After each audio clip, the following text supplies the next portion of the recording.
started.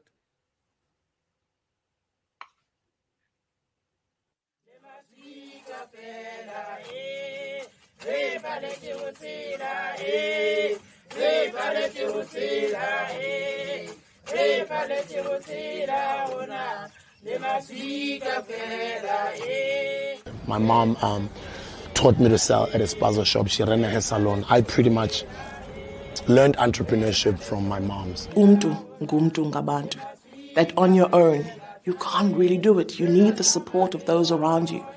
You will have a network of people, a network of communities, and a society that will make sure that you count.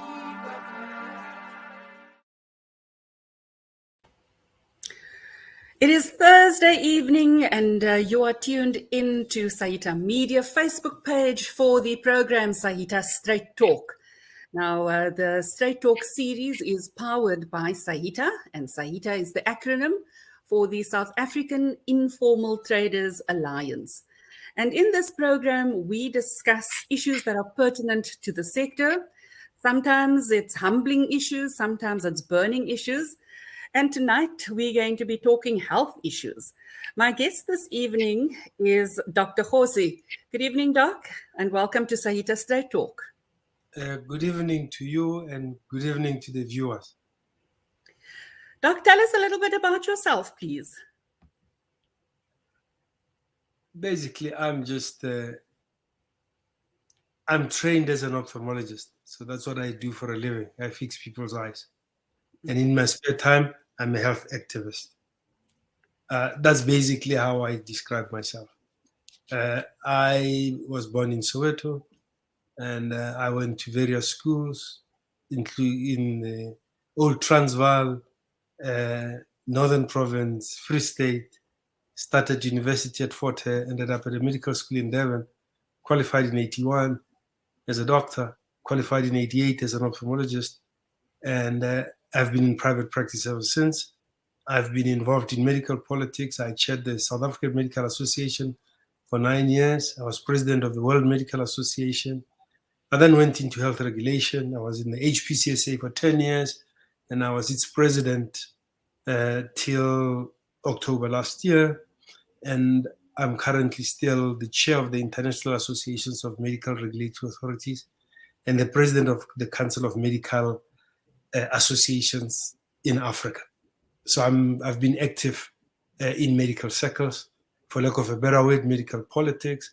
And around 2006, as the president of the World Medical Association, I became interested in harm reduction. Or I was engaged in harm reduction because in 2001, when I became chair, I got engaged on HIV/AIDS issues, and the Medical Association, in partnership with the Nelson Mandela Foundation, we put the first ARVs in the public sector. And the program was launched at GF Jooste Hospital in Cape Town, that some of you might be familiar with. That's the first place where South Africans got free antiretrovirals from the public sector. I was part of that program. So that's where harm reduction began for me, and it became intensified when I was president of the World Medical Association. I've been involved with International Association of Patient Organizations. I've consulted in the food industry, alcohol industry, and I'm now engaged with tobacco harm reduction. So the term harm reduction is quite a broad one. And just for the sake of myself and our viewers, I went to Professor Google and I asked, what is harm reduction? So Google gives quite a beautiful definition, and it says harm reduction or harm minimization refers to a range of public health policies designed to lessen the negative social and or physical consequences associated with various human behaviors, both legal and illegal. So that makes the scope very, very wide. Right now, we're sitting in the middle of a pandemic. So, I mean, all of the harm reductions at the moment has been quite product specific. But I want to go to the softer issue, just as a start, Doctor, because with the pandemic, I have never, or I haven't in my life heard so many people feeling blue, people feeling anxious and all of that.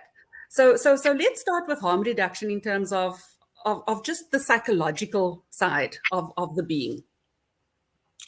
Well, as you say, harm reduction is quite common and it's embedded in everyday practices. Use of safety belts in cars. That's to reduce harm associated with vehicular accidents.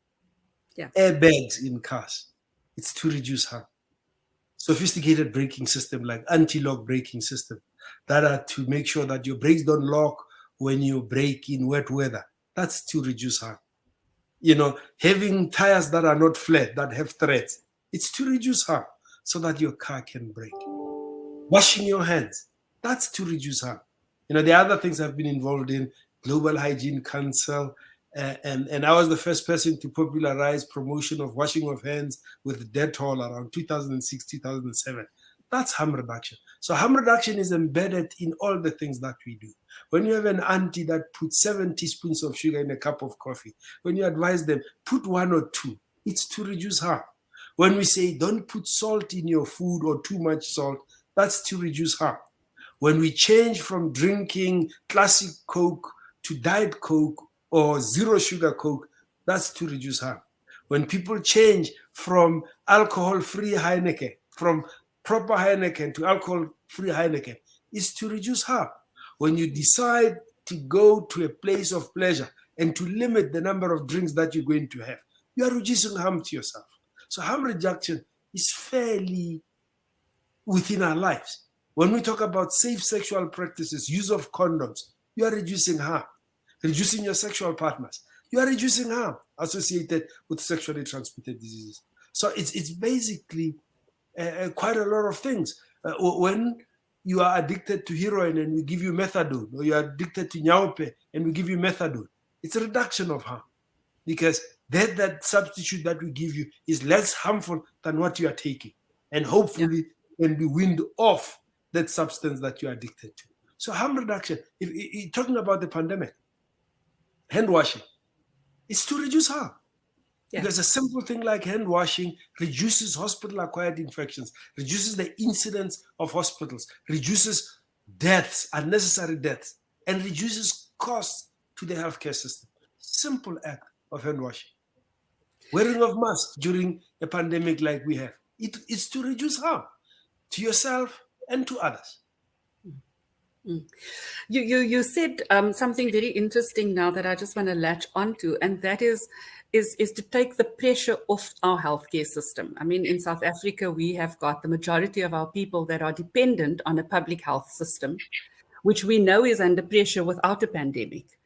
So just, you also mentioned about your last product that you mentioned in your introduction was about cigarettes. Now, I live in the Western Cape, and in my community, smoking is almost a rite of passage, if I can be that blatant about it. People smoke all the time. We hear and we see that people say that how harmful smoking is for you, how much your body changes when you stop. There's even warning messages on cigarettes. So how do I reduce my harm if I'm a smoker? Because there are social smokers and then there are addicted smokers. I think the first, a social smoker is one possibly on their way to addiction. Most smokers don't start by being addicted smokers. They start as social smokers. So a social smoker, that's the passage to being addicted. Now, some of the things that you'll observe in society, I mean, I also come from a time when smoking was quite high, but you'll see in communities where smoking is prevalent. If you look at your senior citizens, people that are in their 60s or above 60, a lot of them will have chest problems. They'll have chronic coughs. They will not have strong physical endurance. Because remember, the effects of smoking take time. Smoking kills 1 in 2 of its users. Wow. But the time when you get the diseases, it's if you've been smoking for 10, 20 years. And it's also related to how much you smoke. So the period becomes important. So the good news about that is that anytime you stop, we see health benefits. Even from people that have been smoking for 20 years, that have chronic obstructive airways disease, when they stop smoking, there's an improvement in their health. So, and also remember, there are other things that we don't talk about. We used to talk about secondhand smoke. Yes. Combustible cigarettes affect not just the smoker, they affect those around the smoker as well. Now, there are other things that happen that we sometimes don't talk about. When you have a smoker in your household smells. And it's an uncomfortable feeling. It's not a healthy environment to be in. When we used to fly and there was smoking even in aeroplanes, we used to have a smoking and a non-smoking section. And guess what? All the smokers would buy up the non-smoking seats. And they would sit in the non-smoking section. And you don't smoke, but you couldn't find a seat. So you're sitting in the smoking section. And you see them walk from the non-smoking section to come to you, smoke, and give you their second-hand smoke, and go back to the cleaner environment in the non-smoking session. So even smokers know of the ill effects of smoking. So when we talk about the harms of cigarettes, we mustn't forget the harms of secondary smoke, that others are also inhaling. They don't have the pleasure of looking cool with it, but they get the diseases that are associated. The children that are exposed to parents that smoke in closed environments are in trouble. My father used to smoke a pipe, and he'd light up inside the car. My father too. We're not living in a democracy. So, just understand the issues about smoking. But here's the key issue about smoking and the harms of smoking. The biggest harm is produced by combusting the cigarette.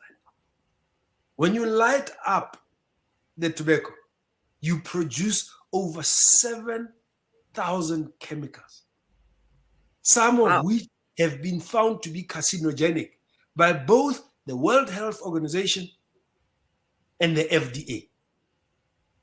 So how is it legal? So how is it possible that I can buy something over the counter, pay money for it, but when I light it, it has this effect? It's legal because of the economic pressures. It's legal because it's part of the economy. I mean, your members will know that cigarettes are dangerous, but they are not going to stop selling them because they earn a living by selling them. So it's part of commerce. If you look at the things that we're up to right now in COVID, we are now doing the management of the economy rather than the management of the disease. Yeah, and our actions are informed by wanting the economy to be reignited. Yeah. So smoking is going to stay legal because it's part of the economy. But here's the beauty about keeping things legal. It's that you can regulate them. Okay. You can you can set product standards. So it's actually safer when things are legal and they can be regulated. Because when you ban something or you make it illegal, you drive it underground. When it is underground, it's now a police matter. So you can be involved in product standards, making sure that they are as less harmful as they could be, that poisons don't go in there, that there's proper manufacturing standards. You know, most of us die from food related diseases, but we're not going to make food illegal. And it's part of commerce. And food has become more harmful because of industrialization. You know, when you have to produce food in industrial quantities so that you're a listed company, you put preservatives, you put things that make the food harmful. It becomes processed food and it's no longer, but nobody is going to make it illegal. All we can hope for is to come up with the standards, like the Department of Health has come up with standards to reduce the amount of salt in certain things, to come up with a sugar tax, reduce sugar. When the drink has high sugar, it's taxed. When it's got low sugar, it's a lower tax. When it's got no sugar, there's no tax. So you got a tax regime proportionate to the degree of harm that is caused by the product. But you can do all that because it's legal merchandise. So understand that it's better for all of us that the cigarettes stay legal. I mean, you've seen when there was an alcohol ban during COVID, a few families died from home brews in the Eastern Cape. That's because now you are not producing things that are vetted, that are safe. Yeah. There might be issues about intoxication, but now you get deaths directly from the product itself because it creates poisoning. Because it's not regulated and it's not being produced safely. Yeah. So it is important that things not be banned so that they can be controlled. You can also measure the amount that is being consumed by society, and you are able to study it. For us in the medical field, and for those of us that are scientists, if it's illegal, you can't research it. If it's legal, you can do research on it. You can find out what are the things that makes it harmful. You can get to a point of saying, how can we make it less harmful to society? What is it that people want from this foodstuff or from this cigarette? Can what they want be given to them safely to avoid the thousands of chemicals that are harmful? So the key issue about tobacco is that the most effective way of getting the nicotine is through combustion, but it's also the most harmful way of getting your nicotine. So the key issue is combustion. So when you move to non-combustible nicotine, it's less harmful than combustible nicotine. So does that mean I have to buy those awfully tasting bubble gums that has nicotine in them to get the nicotine fix? Or are there other alternatives? Well, what has happened is, if you go back into the history of tobacco control, in 1962, the Royal College of Physicians came up with a report that showed the link between tobacco and certain diseases, in particular cancer. And in 1964, the Surgeon General in the US also produced a similar report. So the efforts to control tobacco harm were born out of that.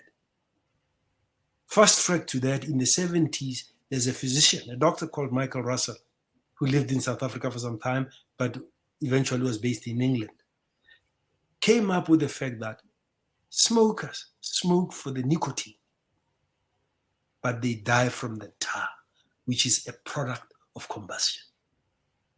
So because of that, in the medical world, what we then came up with is what we call nicotine replacement therapy. How can we replace the nicotine for the people that are addicted to the nicotine and are getting it through combustion of cigarettes, which is very harmful?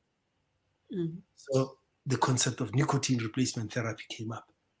Now, what you're talking about, the gums, the lozenges, the sprays, sometimes even tablets, it's to replace nicotine. Now, when you look at it from the time of around the 70s, 80s, you either combusted the cigarette or you had smokeless cigarette in terms of snus, in terms of snuff in our environment.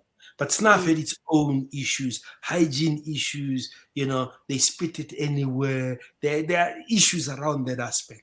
And then you'd have oral cancers from the irritation of that. But that was the alternative, was either you combust it or you ingest it orally or you sniff it. Yes. Yes. And that's how it was available. So in Sweden, they have been using a product called snus, which is basically the equivalent of our snuff, for more than 200 years. Okay. Now, When it became evident that combustion is the problem, the major cigarette producer in Sweden sold their cigarette business to concentrate on the smokeless business, where they're selling tobacco that is not for combustion. That's how the miracle of snus was started 40 years ago. So all they did is to take the moist tobacco and they put it in a sachet, like a tea bag. So you have a small sachet that you put between your lip, upper lip, and your gum, and it sits there for about an hour, and that's how you get your nicotine. That has been proven to be far less harmful than combustible cigarettes. I was going to ask you now. So how did that over time? Because obviously now this is legal, so you are able to research it. How did that impact the healthcare figures? Did you see a reduction in people's illnesses and how they died? Well, here's the sad thing. As the battle with tobacco evolves, you'll then hear us quote as medical doctors that tobacco causes the greatest preventable harm to society. Say that again. Tobacco, it causes the greatest preventable harm to society. Okay. As I said, tobacco will kill one out of two of its users in their lifetime. Now, we have 8 million deaths per annum directly attributed to tobacco use. 8 million. With COVID, in 20 months, we're only getting to 5 million in 20 months. So it's almost that COVID kills more than double the number of people dying. Cigarettes kill more than double the number of people dying of COVID per annum. More than double. But you don't hear any, emergency action being taken to sort that out. But that's how grave the numbers are. But here's what happens, Louise. As I tell you about the short history of tobacco consumption and tobacco control, so in the 70s, there's activism against the tobacco industry. Marlboro Man, they've lied, they've hidden the fact that it kills.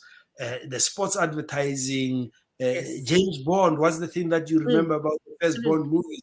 It's gambling, drinking, and smoking. So smoking is glamorized. Then you get a framework convention of tobacco control being developed in the WHO.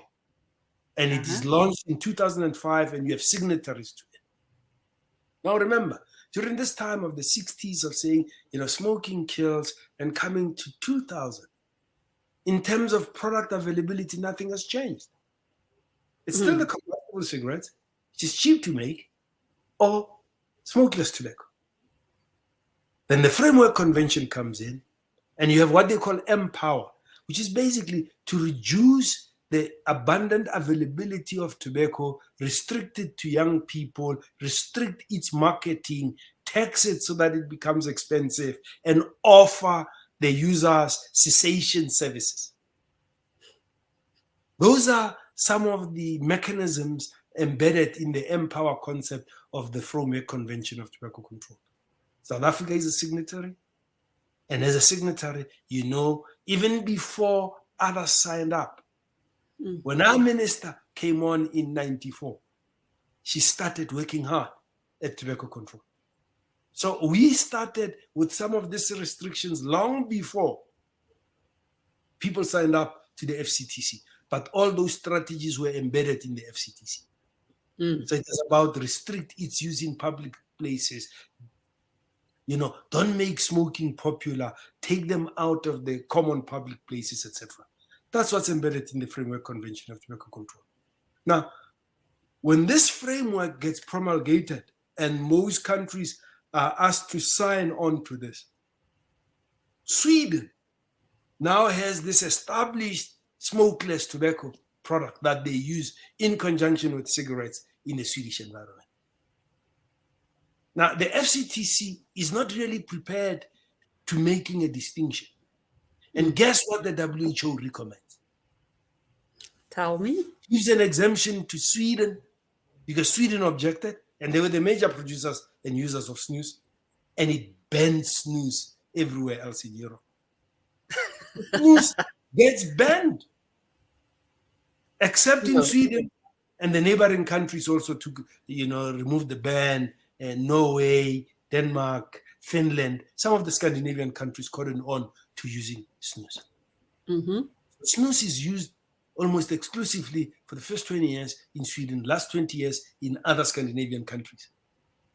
Guess what has happened in Sweden 4 years later of using snus? Sweden has one of the lowest incidents of use of tobacco.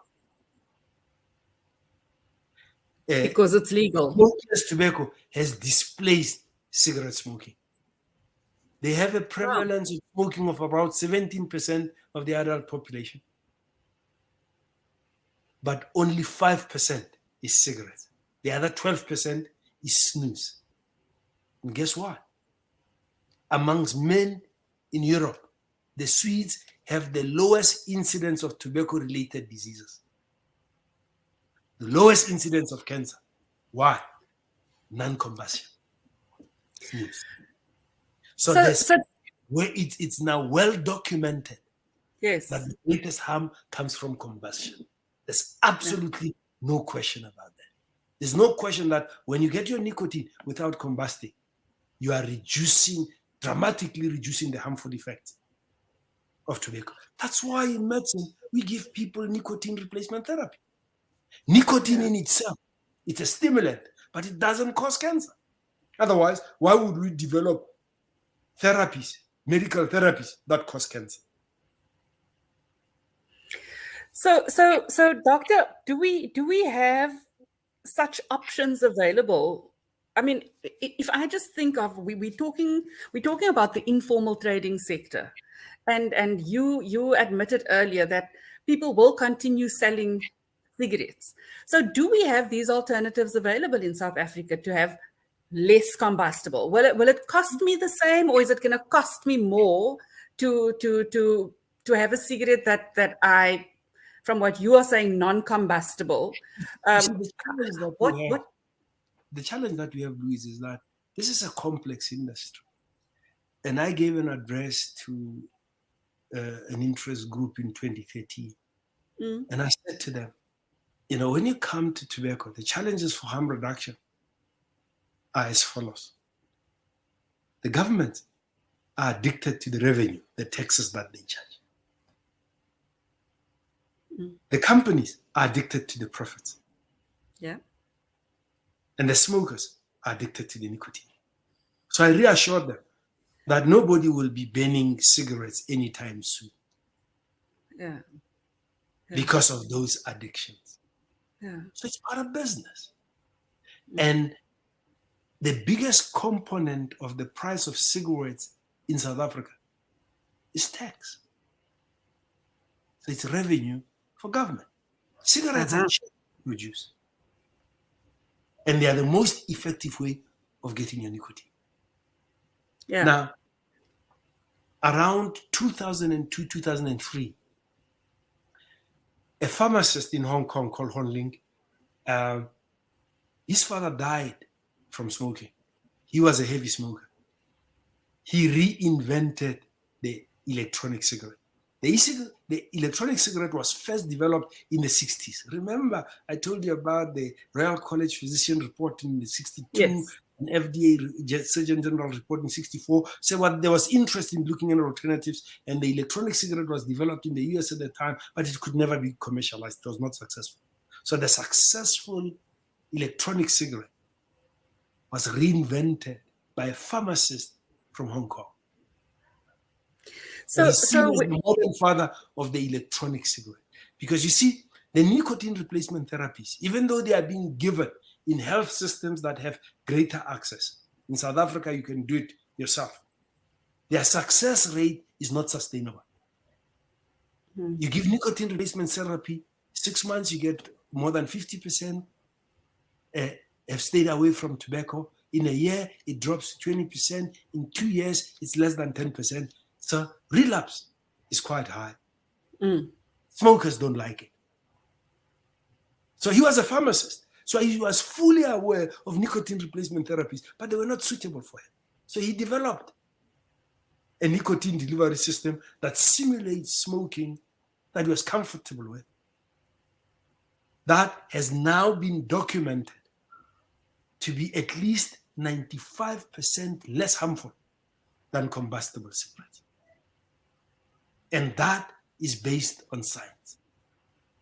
You know, when you use an electronic cigarette or a non-combustible alternative, you dramatically reduce the chemicals that you're exposed to that cause harm. Some of them are like carbon monoxide, are completely eliminated because they are direct products of combustion. Others are reduced with magnitudes of 93%, 85%, 99%. So they are greatly reduced. And clinically, the smokers feel better when they move to the variety of non-combustible products. So it's only in 2002 that it was reinvented. And it only picks up around 2013, 2015. E-cigarettes become popular. They make a comeback in a big way. And they become an alternative, and smokers prefer that way. Then there are other non-combustible technologies that have come up, like heat not burn, which is your IQOS, where it avoids combustion. It heats the tobacco and it produces the aerosol that delivers the nicotine. With electronic cigarettes, it's nicotine, which is largely extracted from tobacco. Sometimes you get synthetic nicotine, but the overwhelming majority of nicotine is sourced from tobacco. So that liquid is then vaporized by an electronic device. That's why it's called vaping. So it's vaporized and it produces a vapor, and that's how you get your nicotine. There are other chemicals that are in there, colorants, flavorants, and propylene glycol to produce the artificial smoke. You know, the smoke that gets produced at concerts is the same chemical that is used in e-cigarettes to produce the what looks like the smoke. So, but it is nicotine, and it is being vaporized through an electronic device. With heat not burn, it's tobacco that is specially prepared, and there's a blade that heats it up with the IQOS, and the other, like glow, use different mechanism, but it's the same thing. You're heating up the tobacco. There's a product from Japan. So it's not burning. It's not burning. You don't combust. You don't get to produce a flame. That's the key issue. You don't combust it. You know, do you drink coffee? Occasionally. Occasionally. You know, coffee. Occasionally. Coffee. It's a stimulant. I'm one of those that drink coffee. And it's a stimulant. But it's less harmful to us, or much safer, because we drink it, oral consumption. Can you imagine what would be the impact if we were smoking our coffee? Lungs are very sensitive. Lungs are very sensitive. You'll be surprised at what people smoked during COVID when they couldn't get their hands on cigarettes. But anyway, we'll leave that for another day. So it's the combustion that's the problem. And it's non-combustion that is key. Now, coming to the question that you asked about, you know, the communities that you serve, lower LSMs, disposable income not being great. What I've told you is that there are alternatives that can be adopted, but by low to middle income countries. I'm told that one of the companies that produces snuff, Taxi, may have gone into trying to put the snuff into pouches, create snus, Taxi snus. Those are things that can be done. You can import snus. Now, we even have nicotine pouches. Is the latest product that has been developed. So instead of tobacco in a sachet, it's nicotine in a sachet. So you put that between your gum and lip, and that's how you get your nicotine. And that is as close to nicotine replacement products as we can go. But it delivers enough nicotine over a prolonged period, and those that use it are satisfied. I hear they were popular in Kenya, the nicotine pouches. So there's still other innovations that are going to come of how to get your nicotine reducing harm. But remember, what I should have said at the beginning is that less harmful is the key phrase. Less harmful is not the same as not harmful. So as a physician, the first advice I would give you is quit. Might not be good for the business of your members, but for the person that has a smoking habit, the best thing you can do for yourself is to quit. But there are 1.14 billion smokers in the world today who are unable to quit or don't want to quit. And we can't let them die because there are less harmful products that are available. And we have an ethical duty to make those available.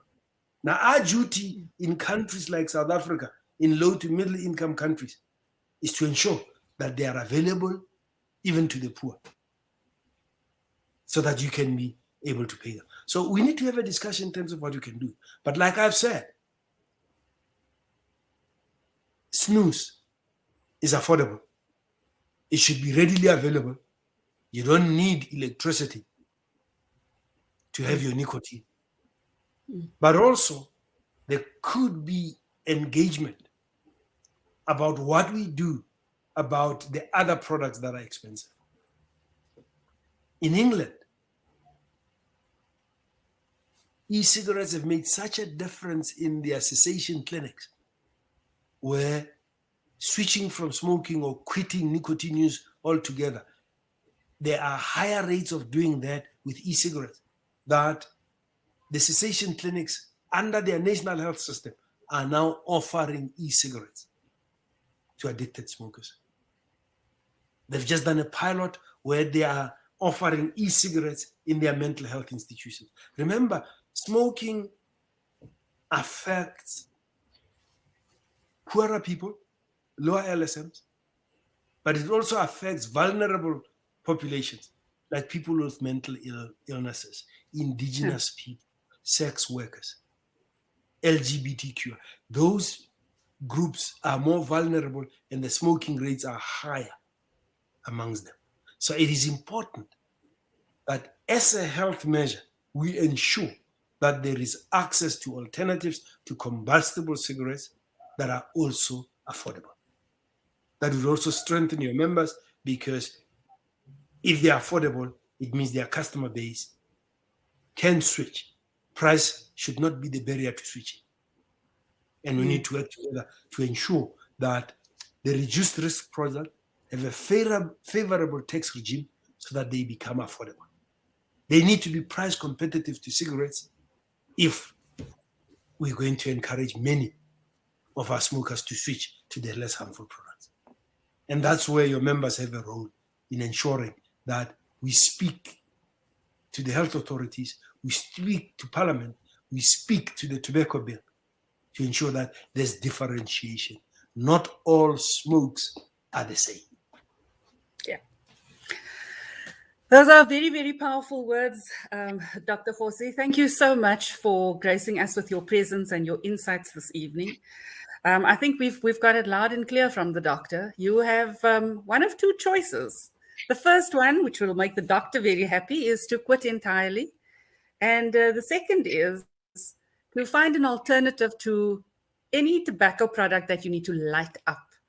So if you are a trader and your bread and butter comes from selling cigarettes that need to be set alight, I'm going to ask you, contact us at Saita and let us work together.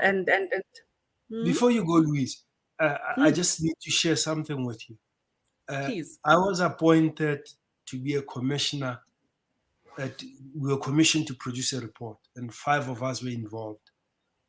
Myself from Africa, a colleague from Indonesia, a family practitioner from the UK, and an ambassador in the US, and an economist. So there were 5 of us, and we produced this report. That report is available as a free download. FightAgainstSmoking.org. You can get that report, because we want to reignite the fight against smoking. Yeah. Remember the key thing. The fight is against smoking, not against smokers. Yes. Yes. Smokers are human, and we need to give them alternatives and give them the support that they deserve. So what I hope your Saita members will do is, when the bill that regulates tobacco comes up, they need to come up and they need to give inputs to that bill about the importance of differentiation, the importance of affordability of alternatives, so you are still able to give your customer base alternatives that are less harmful, that are still affordable. But more importantly, let's give people an education about tobacco. Remember, it is not the nicotine that is the problem. It's the products of combustion that are a major problem. Yeah. Thank you. Thank you, Doctor. So if you are interested in finding out how you can assist your customers in reducing their harm by providing them with non-combustible cigarettes, please, the Saita membership number is on the screen. Contact us. There's an email address also. Then we have your details, and when the bill comes up and we require to give input as Saita, we can do that from our members. Again, Dr. Kgosi, thank you for availing yourself this evening and for this very, very insightful talk. From me, Louise, until next time, for Saita Talks, for Saita Straight Talk, it's good night.